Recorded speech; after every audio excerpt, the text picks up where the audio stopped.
അവനവൻ കുഴിക്കുന്ന കുഴിയിൽ അവൻ തന്നെ വീഴും എന്നൊരു ചൊല്ലുണ്ട്.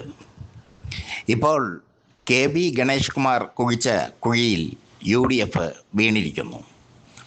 UDFിൻ്റെ ഏറ്റവും വലിയ പ്രചരണ ആയുധമായിരുന്നു, പ്രകടന പത്രികയിലെ പ്രചരണ ആയുധമായിരുന്നു സ്ത്രീകൾക്ക് KSRTCയിൽ സൗജന്യ യാത്ര. അത് വളരെ ഇമ്പാക്റ്റ് ഉണ്ടാക്കി സമൂഹത്തിന്. ഇവിടെയാണ് ഗണേഷ് കുമാർ പണി കൊടുത്തത് UDFന്. ഗണേഷ് കുമാർ KSRTCയെ ആധുനികവൽക്കരിച്ചു. മാത്രമല്ല, ജെൻഡർ ടിക്കറ്റിംഗ് ആരംഭിച്ചു.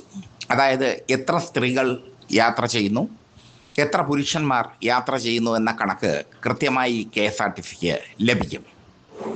ഇതൊന്നും അറിയാതെയാണ് UDF സൗജന്യ യാത്ര പ്രഖ്യാപിച്ചത്.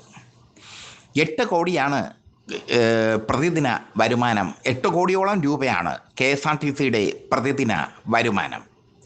അതിൽ 4 കോടിയോളം രൂപ നൽകുന്നത് സ്ത്രീകളാണ്. ഈ സ്ത്രീകളുടെ പൈസ മാത്രം ഒരു മാസം 120 കോടിയോളം രൂപ വരും. അതായത് 120 കോടിയോളം രൂപ സ്ത്രീകൾ ടിക്കറ്റിന് നൽകുന്നുണ്ട്. ഇത് മുഴുവൻ സൗജന്യമാക്കിയാൽ ആ തുക UDF സർക്കാർ നൽകേണ്ടി വരും. ഇപ്പോൾ തന്നെ സർക്കാർ KSRTCക്ക് 123 കോടി രൂപ പ്രതിമാസം അങ്ങോട്ട് കൊടുക്കുന്നുണ്ട്. 123 കോടിയോളം രൂപ. 73 കോടി പെൻഷനും ബാക്കി ശമ്പളം, 73 കോടി രൂപ പെൻഷൻ നൽകാനും ബാക്കി ശമ്പളം നൽകാനും എല്ലാമായി 123 കോടി രൂപ പ്രതിമാസം നൽകുന്നുണ്ട്.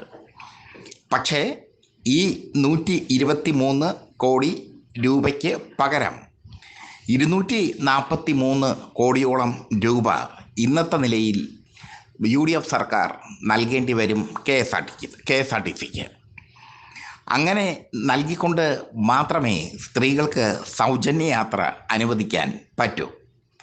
UDF സർക്കാർ ഇനി ചെയ്യാൻ പോകുന്നത് സൗജന്യ യാത്ര അനുവദിക്കുക എന്ന പ്രകടന പത്രിക നടപ്പാക്കാതിരിക്കാൻ പറ്റില്ല.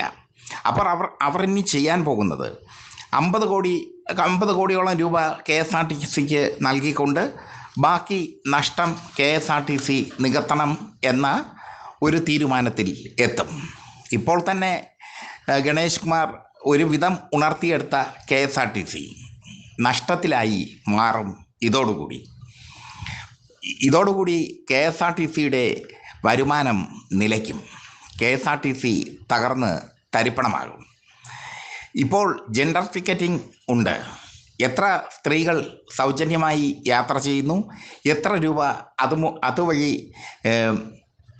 നഷ്ടമാകുന്നു, എത്ര പുരുഷന്മാർ യാത്ര ചെയ്യുന്നു എന്നൊക്കെ തിരിച്ചറിയാൻ പറ്റും. ഈ സാഹചര്യത്തിലാണ് നഷ്ടത്തിലോടുന്ന KSRTCക്ക് അതിനെ ലാഭത്തിലാക്കി കൊണ്ടുവരികയായിരുന്നു ഗണേഷ് കുമാർ. ആ KSRTCക്ക് മേൽ പുതിയ ഒരു ഭാരം UDF സർക്കാർ എടുത്ത് കൊടുത്തിരിക്കുന്നത്.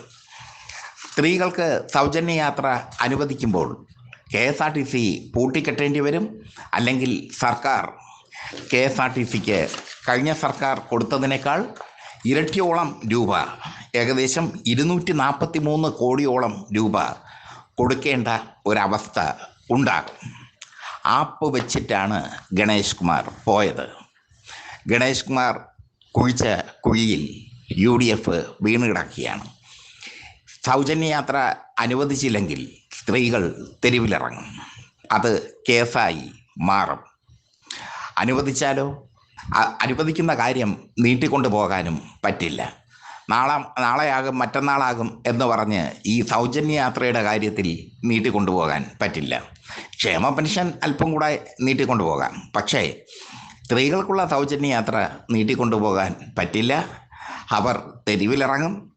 മാത്രമല്ല, ഈ സൗജന്യ യാത്ര എന്ന് പറയുന്ന സംഭവം KSRTCയെ തകർത്ത് തരിപ്പണമാക്കും.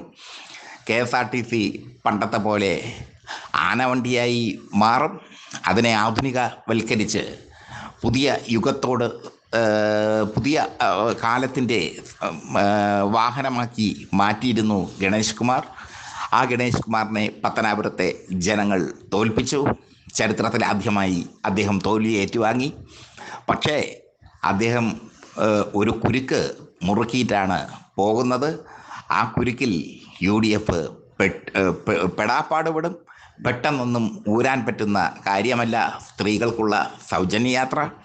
അത് അനുവദിച്ചില്ലെങ്കിൽ സ്ത്രീകൾ തെരുവിലിറങ്ങും. പ്രതിപക്ഷം അത് ആയുധമാക്കും. നീട്ടിക്കൊണ്ടുപോകാൻ പറ്റില്ല. എന്തായാലും UDF വലിയ കുഴി കുഴിച്ച ശേഷം, ആ കുഴിയിൽ UDF വീഴ്ത്തിയ ശേഷം പൊട്ടിച്ചിരിക്കുകയാണ് ഗണേഷ് കുമാർ.